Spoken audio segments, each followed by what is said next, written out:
Good morning, ladies and gentlemen. My name is Rob Pope, and for the past 5 years, I've had the extreme privilege of leading the customer transformation program at the Myer Group in Australia.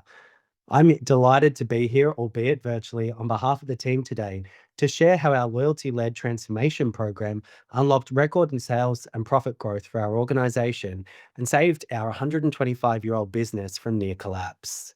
With one man's dream to create a new, more immersive way for customers to shop and experience retail, we're proud to say today, 125 years later, we've grown to become Australia's largest premium department store group with $3 billion of turnover. We have 56 stores nationally and employ over 20,000 Australians. We're also proud to say that we're Australia's seventh most trusted brand. But recently, in the past 12 months, we've expanded the Myer Department Store Group through the acquisition of the Premier Retail Division. Myer Group is now Australia and New Zealand's second largest fashion retailer, turning over $5 billion per annum. We've added an additional 800 discretionary fashion retail businesses to our group. And at the center of our customer first organization is our Myer One loyalty program. Established in 2004, Myer One remains one of Australia's largest and most successful loyalty programs. Based program that allows members to earn 2 credits for every dollar they spend, and those credits convert into rewards. The program is free to join and reward and recognizes customers as they progress through each of our tiers, providing more differentiated value, more differentiated experiences, and more differentiated rewards as customers strive and progress through the tier structure. It is an incredibly important part of our group. It is our key strategic differentiator. And as I said, it forms the part of our customer first organization. The program currently has 4.8 million active customers from a total base of 11 million consumers. These customers generate 79.5% of all total company sales, spending on average $564 per annum and visiting our department stores 5.2 times each per year. The program is critically important to our success because when a customer joins the program, we can see that their behavior and their engagement with our brand significantly changes. Customers who join the program immediately spend 2.8 times more than non-members in the 12 months post joining the program. We continue to see that engagement with the brand, our share of wallet, and our engagement with these customers continue to grow as they continue to progress through the loyalty program. Excitingly, last 12 months, we've had an additional 820,000 new customers join the program. It means that more than 2.5 of every Australian are participating in the loyalty program. Gives us a key strategic edge in our competitor set across the country and gives us an unparalleled number of consumers to engage with across the Australian base. Like all good stories, ours started with a challenge. And we talk about our transformation journey starting back in 2019. In the early part of the 2000s, my department store and department stores in Australia were at their peak. We were the one-stop shop, the one-stop destination for all of our consumers. This was pre the dot-com boom, it was pre e-commerce, and it was pre a number of international competitors coming into the Australian market. But as we went into the 2010s, we started to suffer significant increases in competition. We had a number of international competitors come into the market, like Zara, like H&M. We also saw the boom of e-commerce as consumers started to shift and adopt online shopping. We undulated in our business from strategy to strategy. We tried to go more higher end, isolating our customers in the process, and then we went more down market to compete with more value conscious retailers, again isolating our core consumers. We were incredibly lost, and in 2019 reported a $500 million profit loss. On top of that, the Myer One program, which had once been our key strategic differentiator, had actually become the part of our business that was deteriorating the fastest. Myer One sales were declining 6 times faster than non-Myer One sales. Acquisition had stagnated to the lowest levels since the program launched. We were acquiring just 200,000 new customers a year. Our tag rate had reached its lowest levels since the program launched, sitting at just 68% for the total business and just 45% for our online business. But most concerningly, program engagement had hit an all-time low. Customer visitation had decreased by just 9% in the preceding 12 months. The average spend per customer had declined by 24% in 12 months alone. It was very clear to us that that there was a major challenge with our program and immediate transformation was required. So in 2020, we started our customer value management transformation program. Our customer first strategy set out to do exactly what it said on the tin, put the customer back at the center of our ecosystem. And so we renewed our focus on Myer One, really focusing on what the loyalty program was meant to deliver for our organization. We went back to the foundations of why we had a loyalty program. We commenced our customer value management transformation program to understand what consumers wanted from our brand and how we could unlock greater value from them in the process. We started to make investments in improving our data and insights capability, and we continued to expand our ecosystem.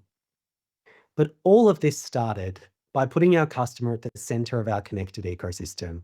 By placing the customer at the center of our ecosystem, we're able to create more personalized engagements with our consumer. We're able to differentiate rewards, create differentiated and experience programs for our customer. We're able to our content for our customer. And we're able to overall provide a more tailored and more experiential retail journey for consumers as they shopped across our ecosystem. This journey for us really by empowering our teams to start to optimize and invest in customer first strategies. We started by making strategic investments in future capability that would allow us to unlock the power of our data and personalize our ecosystem at scale, laying the foundations for our future growth. Back in 2019, our customer data sat in over 52 disparate data ecosystems.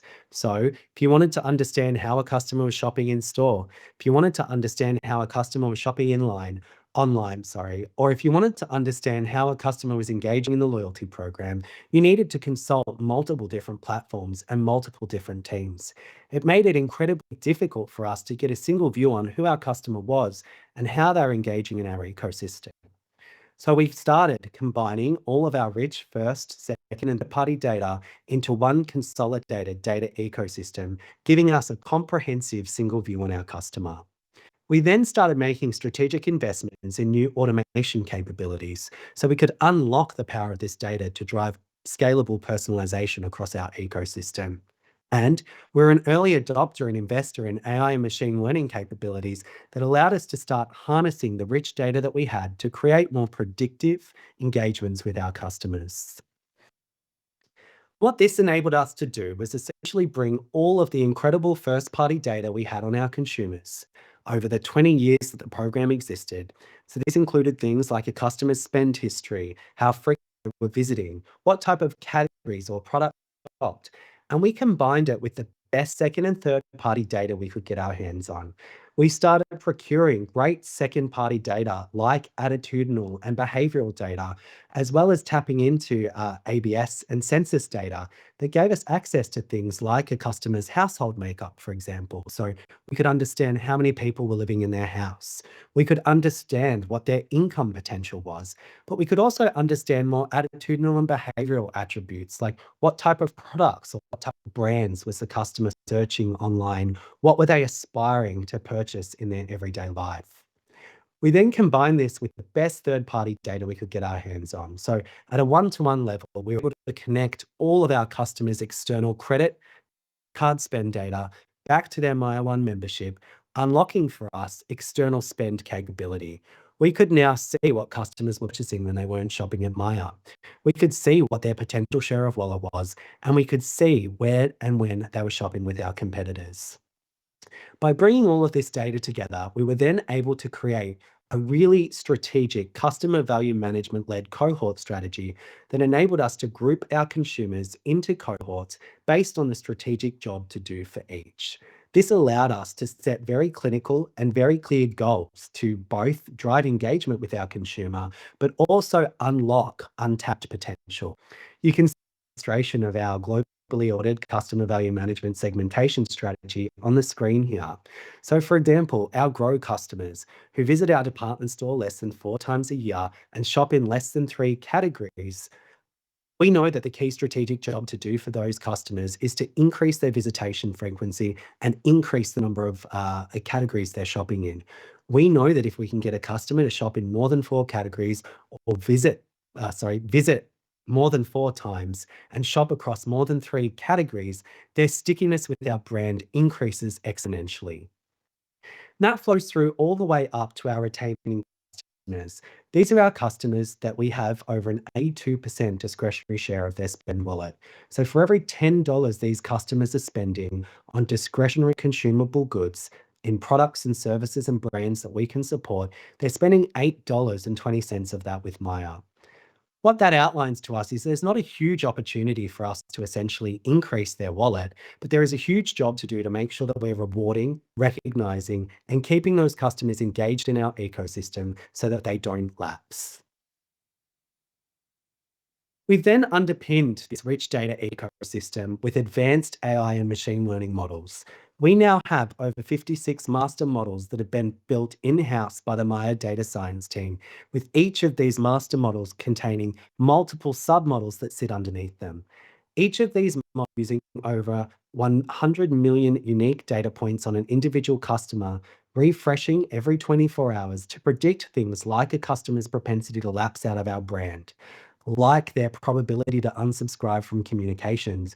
But it's also predicting things like when a customer might be due to replenish a key product, what their predicted spend might be next visit, or what the next best product or category might be to serve to that customer. What this enables us to do is essentially take all of these rich data sources at a one-to-one level for each of our consumers to identify where the growth potential exists. So where do we have the best opportunity to drive growth? Where are the best opportunities for us to drive the next best action? And how do we start to personalize that customer's experience when they're shopping with our brand? So if we take the customer here, like Emily Smith, we can see that Emily sits in our grow cohort, which, as I mentioned before, means that the strategic job to do for Emily is to increase her visits over 4 visits per year and to get her to shop in more than 3 categories. Taking all of the enhanced targeting tools that we have available, we can see what type of products Emily's shopping. We can see that the next best category to serve to Emily is skincare. We can see that she has a high propensity to shop beauty, and we can see that she's an indulgent spender.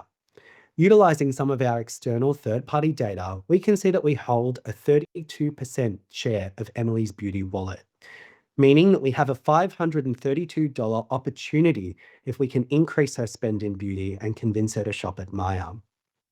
We can see that there's an opportunity to get her to visit 3.5 times more if we can engage her with the right product at the right time. And we can also see, using our AI and machine learning capabilities, that the next best spend hurdle for Emily is around $150. So what that means is we know that if we can get her to spend $150 on a next visit in our skincare category, we have the opportunity to unlock $532 more spend from Emily and 3.5 more visits per annum. This then powers our ability to determine what we should be communicating to Emily. So, what is that next best product to serve to her? And what is the best channel to communicate that to? Does Emily prefer emails, for example, or is she more an SMS customer? Does she appear to be more responsive in the mornings, or is she more responsive in the evenings? And how should we best drive that action? So what we can see here with Emily is we can take her last 3 purchases, like her Estee Lauder Day Wear Moisture Cream, for example, and we can utilize that to predict what the next best product might be to serve to Emily.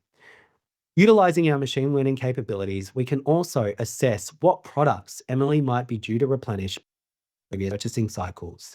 This provides us with a really comprehensive toolkit outlining how we should best get her to take the next action we're trying to drive. We can then utilize our bank of vouchers and loyalty incentives, as well as all of the various different discount and pricing sensitivity analysis we can provide or produce on Emily to identify whether we need to incentivize her to make that next purchase or whether she will just make that next purchase through communication alone. And then more recently, we've underpinned this incredible capability with new AI content generation capabilities, which is now allowing us to deliver the personalization, action this data in live time in a scalable way. We now have over 250 rapid content creation models built that allow us to do things like, as you can see in the top corner here, create new content and surface that out to our customers in near live time. We can see here that we had a dress that was selling exceptionally well in our stores. Historically, we would need to hire a model, we would need to set up a shoot, we would need to go out on location, shoot that dress, and then turn it into creative. What we can now do using AI is we can take a picture of that dress on a mannequin in our office, we can place it onto an artificial model. This person is not a human. And then we can place it into our omni-channel campaign builder. With a few clicks of a button, we can take that image, we can drop it into our campaign builder tool, and it will then produce that content in various different formats across all of our various different publishing channels so that we can get that content out to the consumers within around 2 hours. This has significantly reduced our campaign and content creation capability, taking it from weeks to hours, allowing us to now deliver live time personalization to our customers on a scalable basis.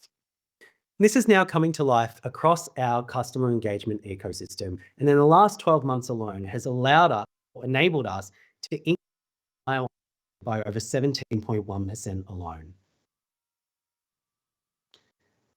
But outside our journey around personalization, we also made significant investments in reinvigorating our core loyalty proposition. We needed to re-embed a loyalty-first culture across our organization and re-evangelize why loyalty was critically important to our future success. This journey started with our board and ran all the way through to our frontline team members. We needed to re-emphasize why it was important for us to acquire new customers into the program. We needed to re-emphasize why it was critically important for members to tag their Myer One card each and every time they shopped. And we needed to tailor that message specifically for each of our respective audiences. Why did it matter for them?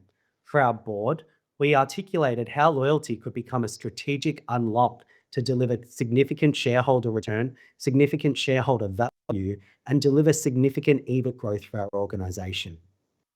For our frontline team members, we needed to articulate why it was important for them. How is this going to help them deliver a more enriched loyalty experience for our customers on the shop floor? How is it going to help them with their day-to-day trading? We also then went on a broader journey where we started to enhance our omni-channel integration to create more seamless omni-channel experiences for our customers. We invested in a dedicated loyalty UX squad that focused on identifying all of the key friction points in our digital journey. And unique to a department store, we also have a number of end partners that are employed by external parties. We needed to articulate to them why it was critically important for them to adopt and accept Myer One as their loyalty program. We also needed to create more reasons for our members to be and stay Myer One members. So we invested in new capabilities like providing Myer One member-only sales to our consumers. We invested in member pricing capabilities so our members could lock the price on some of their favorite products. And we doubled down on providing more exclusive offers to our members so that they could get first access to new products, new brands, and new offers before the general public.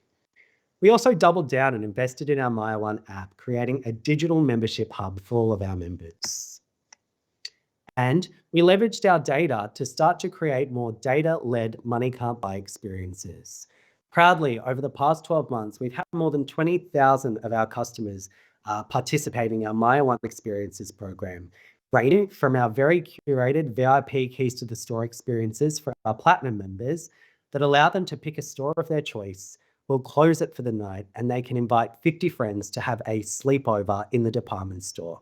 It is a fully immersive, fully curated experience where we have all of their favorite brands, all of their favorite experiences curated for the night, all the way through to our more mass experiences, like our annual Shopmas party that encourages customers to come in and celebrate Christmas and do their Christmas shopping early, as well as our experiential partnerships that we have with the Australian Open and the Melbourne Cup Carnival.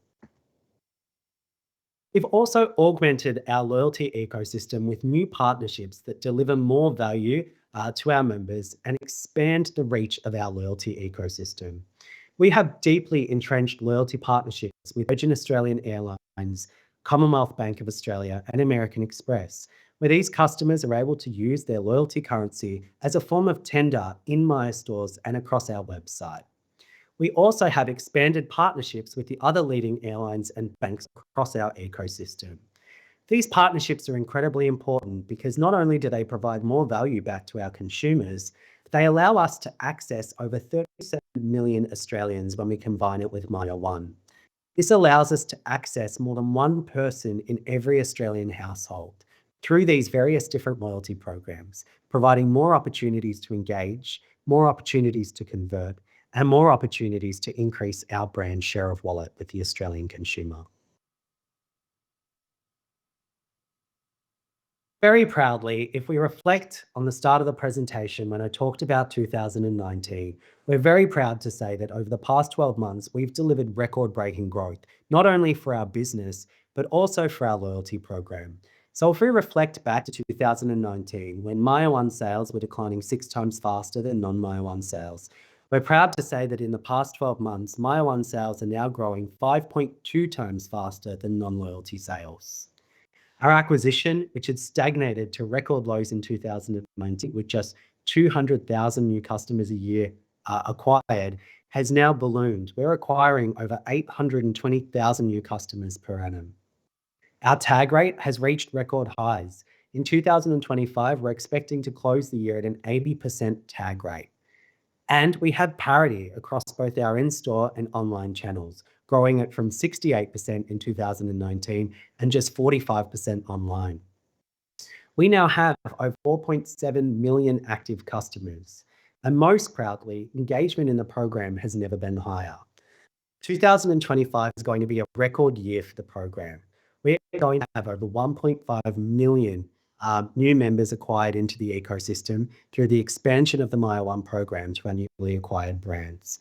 And we have an ambition to build the largest active customer base in the country. Outside of the core metrics, we've also seen significant improvements in the key strategic levers and customer behavioral shifts since we deployed our strategy in 2020. Customer spend has increased by over 12%. We've been able to improve the lapsing rate by over 15%. And most encouragingly, the customers that previously lapsed out of the business that we've been able to re-engage are now spending 10% more than they did before they lapsed. And they're shopping in more than two more categories than what they were before they lapsed out of the brand. Very proudly, Myer One's approach to transforming loyalty has been awarded and domestically awarded across 2023 and 2025 and 2024. We beat global leaders including Emirates, Tesco and Starbucks, and Myer One was recently awarded International Loyalty Program of the Year at the 2025 International Loyalty Awards. But we are not resting on our laurels. And unfortunately, while I can't be with you in person today, it's for a good cause. We are very excitingly relaunching the Myer One program in less than 24 hours. I want to thank you all for making the time today to allow us to share our transformation journey. It's very much appreciated, and we look forward to being there with you in person next year.